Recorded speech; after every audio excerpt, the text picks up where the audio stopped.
Vous regardez Niwa d'Enfant. Bonsoir et bienvenue à tous. Bonsoir à vous également. Mamadou Diouf et merci de nous rejoindre pour le plateau de décryptage. Je vous en prie. L'Ukraine a annoncé avoir porté plainte devant l'OMC, l'Organisation mondiale du commerce, contre 3 pays de l'Union européenne, dont la Pologne, la Slovaquie et la Hongrie, qui ont prolongé leur embargo sur les importations de céréales ukrainiennes malgré la levée des restrictions décidées par Bruxelles. Qu'espère réparer Kiev en portant plainte contre ces 3 pays? En fait, il faut rappeler que la logique des sanctions contre la Russie a créé ce problème puisque la Russie a tout fait pour bloquer le départ des céréales au niveau de l'Ukraine. Et ces sanctions, comme on le voit en Afrique, même ailleurs, c'est la même chose. Quand vous sanctionnez, même parmi les pays qui sanctionnent, il y en a qui reçoivent la sanction sous forme de retour de bâton. Et c'est ce qui s'est passé avec 5 pays. Puisqu'en plus des pays que vous avez cités, il y a la Roumanie, il y a la Bulgarie qui étaient concernés. Le problème avait commencé à être résolu avec l'accord sur les navires qui pouvaient prendre les céréales et puis les emporter. Mais comme tout le monde le sait, la Russie a remis en cause ces accords. La remise en cause de ces accords amène l'Ukraine à faire passer une partie de ces céréales par ces 5 pays. Mais puisque ces pays également sont producteurs, l'arrivée de ces céréales d'Ukraine, que ce soit le blé, le maïs, etc., entraîne sur le marché une baisse considérable Des des prix. prix. Raison pour laquelle l'Union européenne avait dit, mais attendez, dans ces conditions, il va falloir qu'on revoie un certain nombre de règles parce que ces pays allaient subir les conséquences de façon très forte. Donc de façon temporaire, il y a un certain nombre de règles qui avaient été fixées. Ce sont ces règles qui viennent d'être levées. Parce que l'Union européenne considère qu'actuellement, il n'y a plus ce jeu sur le marché de ces pays. On doit pouvoir lever ces sanctions. La levée des sanctions est toute récente, en début de semaine. Maintenant, la Roumanie, la Bulgarie ont pris des positions différentes. La Bulgarie dit, bon, par solidarité, oui, en considérant que le problème est toujours là. La Roumanie a contesté, mais elle a accepté de suivre. La Pologne, la Slovaquie et la Hongrie, eux disent non. Il faut que les sanctions, le régime actuel continue parce que eux, ça va leur poser des problèmes sur le plan économique par rapport à ce qu'il y a comme produit chez eux quand les Ukrainiens font passer les produits dans leur pays. Donc c'est ça qui fait aujourd'hui cette équation et l'Ukraine se plaint parce que l'Ukraine a besoin de pouvoir écouler sa production. L'autre accord étant suspendu pour le moment en attendant que les Russes acceptent de revenir sur cet accord, l'Ukraine fait passer 10% à peu près de sa production par ces 5 pays. Et c'est ça qui fait que l'Ukraine se bat pour que ces 10% puissent passer par ces pays et aller sur le marché international. Parce qu'en fait, dans le principe, c'est du transit.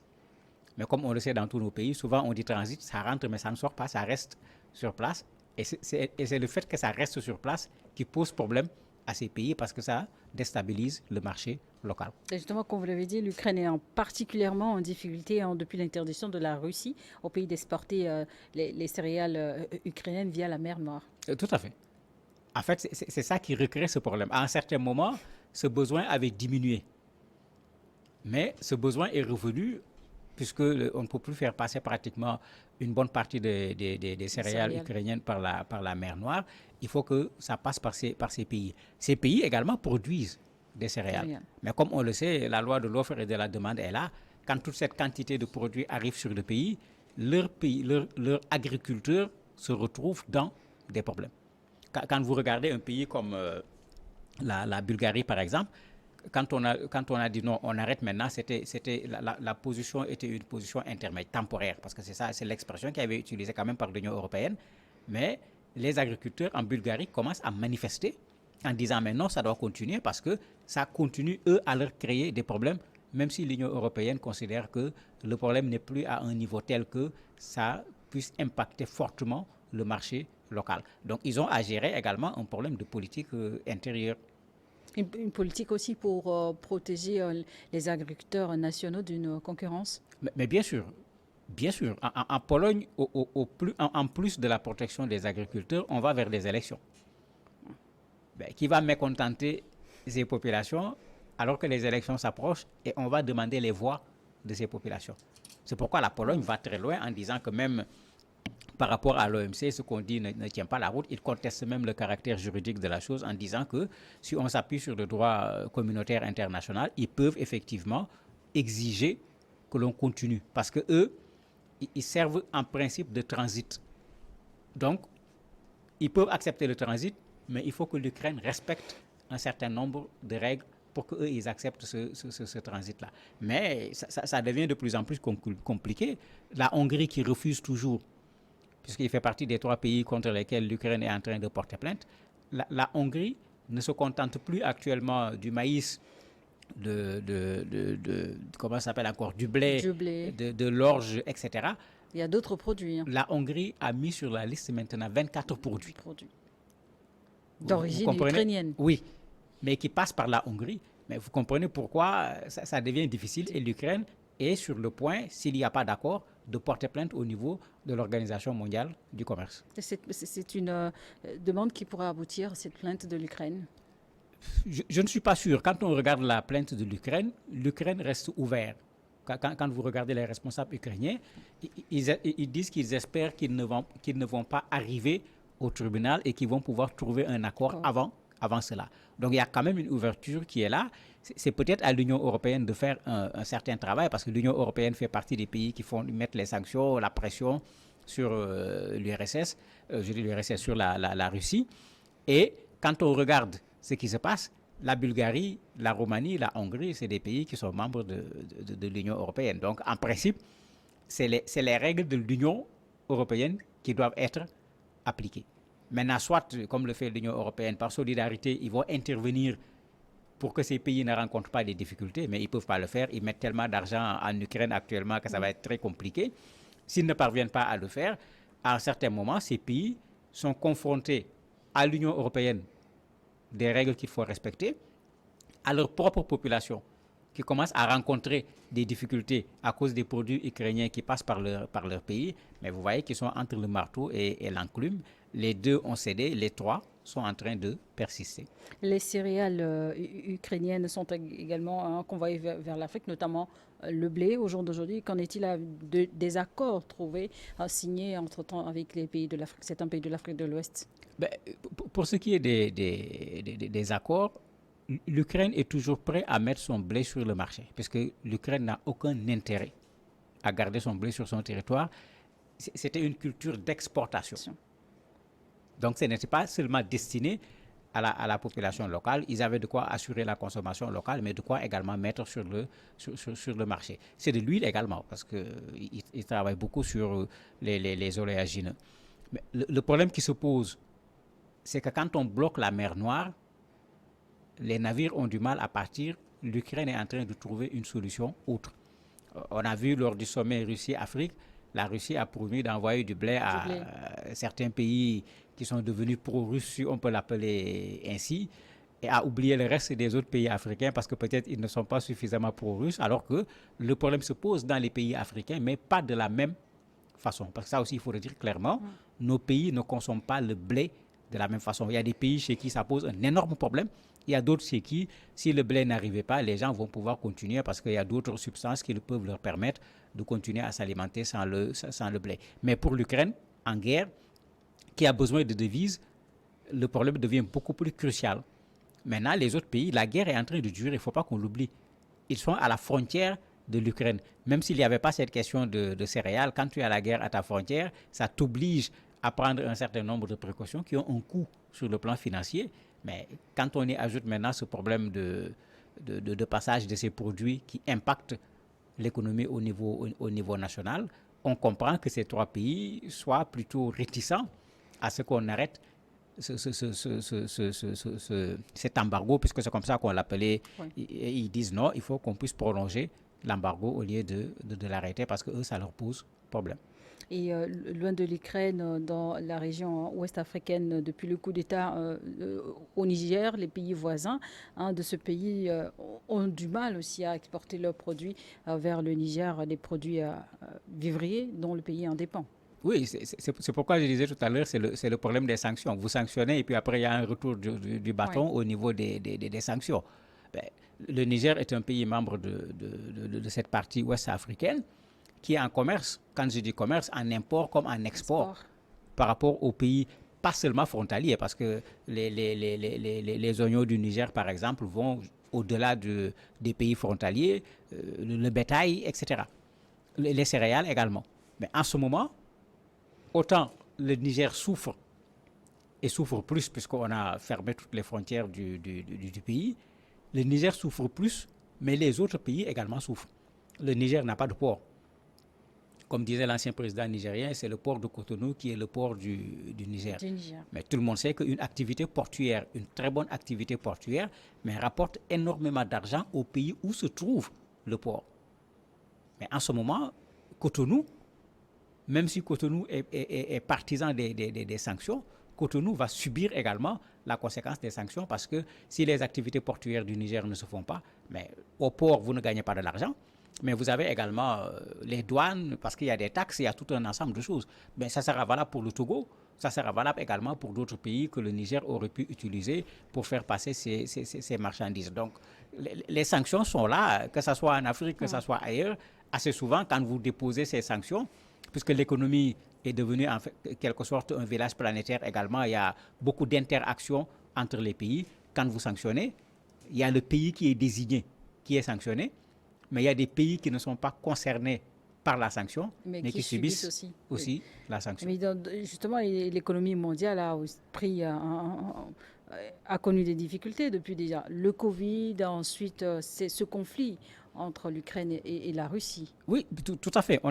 On n'a pas pu sortir véritablement du Covid économiquement et ce conflit est arrivé.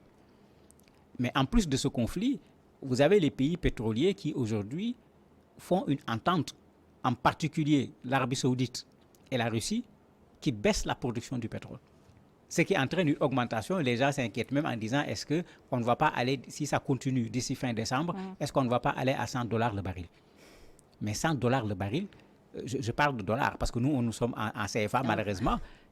C'est-à-dire si on nous amène le baril à $100, mais ce n'est pas le coût du carburant seulement qui va augmenter, mais c'est le coût de tout ce qui passe également par le carburant. Mais en ce moment, nos pays vivent déjà des difficultés. Il y a l'inflation, puisque les prix ont augmenté. Malgré les efforts de nos gouvernants, on n'a pas été capable d'arrêter cette augmentation des prix. Mais si le carburant augmente autant, ça fera l'affaire de l'Arabie Saoudite, c'est vrai. Ça fera l'affaire de la Russie, c'est vrai. Mais nous autres, on risque de le payer extrêmement cher sur le marché mondial. Et l'autonomisation, l'autosuffisance alimentaire est une ambition que portent beaucoup d'États africains. Mais ont-ils les moyens de faire cette politique? Mais ils ont les moyens. Ils ont les moyens à l'interne, parce que dans certains pays, on peut produire. On a les moyens également à une dimension africaine. Ce que nous avons comme terres cultivables, qui sont fertiles, qui peuvent être utilisées, ce que nous avons comme cours d'eau, comme eau que nous pouvons utiliser. Je ne parle pas d'agriculture où on dépend de la pluie. Quand il pleut, ça marche. Quand il ne pleut pas, ça ne marche pas. Non. Je parle d'agriculture moderne où le problème d'eau ne se pose pas. Le problème de semences ne se pose pas parce que nous avons des ingénieurs agronomes qui sont capables de sélectionner les semences, d'étudier les sols pour indiquer les gens dans quel endroit on peut faire le mieux tel produit. Mais après, qu'on se redistribue ces produits. Puisque nous sommes, on ne cultive pas tout partout. Si on veut cultiver des pommes au Togo, ça va être difficile. Mais de la même manière, si on veut cultiver des ignames au Maroc, ça va être compliqué. Mais on peut faire un troc, on peut ramener le troc à défaut de pouvoir faire un commerce normal, mais pour dire simplement que si l'Afrique dépend d'un point de vue alimentaire, c'est l'Afrique qui est responsable.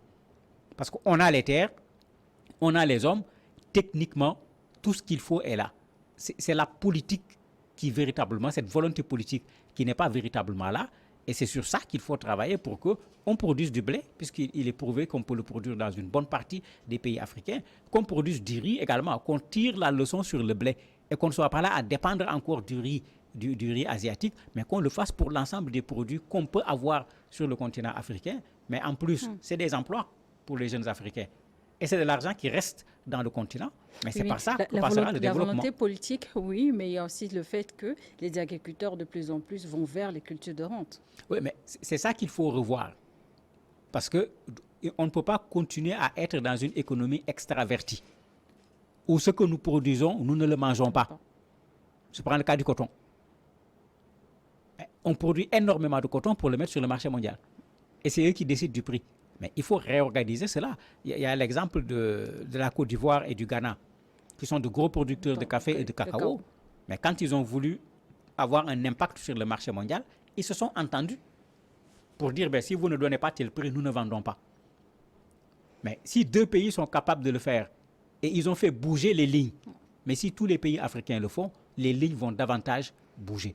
Et je crois que c'est dans cette logique qu'on doit être, parce que quand on prend nos pays un par un, mais vous le mettez sur le marché mondial, le pays ne pèse pas lourd pour pouvoir faire une pression.